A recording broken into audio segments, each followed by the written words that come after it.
In this scenario, we see a third-party trusted tester filling out a tester submission form for a product feedback.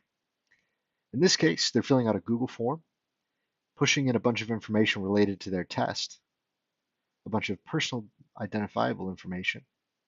In this case, it's a multi-step form where they're capturing their front-end information and then the supplemental tester feedback. In this case, this Google form is going to link directly into an AODocs library with a workflow and a multi-step process which is going to leverage the DLP API within Google. Here are users coming to an end and filling out their feedback and bringing in their attachments. Once the trusted tester form was submitted by the third party, someone from our QA team is notified. He gets a customized email with the information related to the QA submission, and he has the ability to open up the document. In this case, we've assigned QA rep to Sam. So QA assigned is something that was not filled in by the third party. We've also attached a template QA submission template. And now what Sam needs to do is verify that we've received this. So he's going to verify the submission.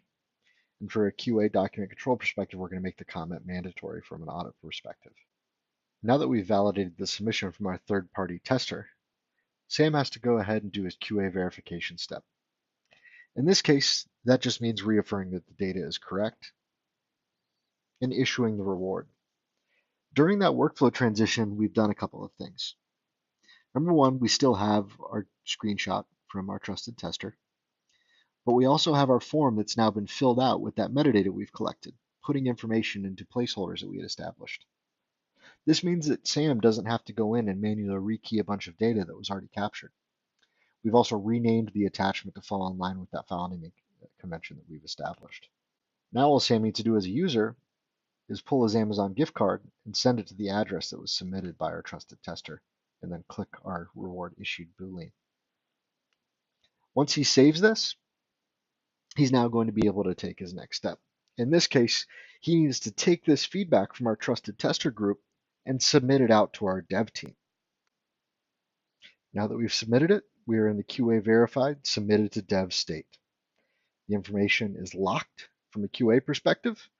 You notice that Sam no longer has the ability to edit the metadata or the attachment. It's in a view-only state. Same with the image attachment as well. Now that Sam submitted these results over to our dev team, we're going to slide over to one of our members of our dev team. In this case, it's our user Chris. If you remember, Sam had access to a few different views. Chris only has access to one, which is QA results. From a development perspective, it's only important that our developers get the feedback and the screenshots related to the feedback that have been submitted by our third-party trusted testers.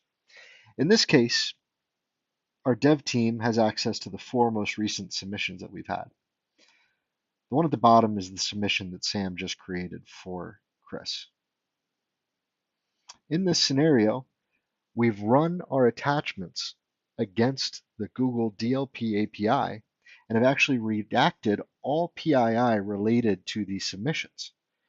This allows us to say, hey, we've taken the PII, information that is personally identifiable in our industry, which also falls under GDPR. We've taken that information and we've pulled it off the document.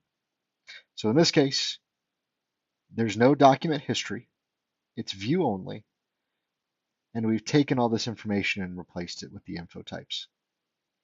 We have our feedback, again, most importantly from the dev perspective. And then if we go look at our screenshot, we've actually used that DLP API to actually remove the gamer tags off this screenshot.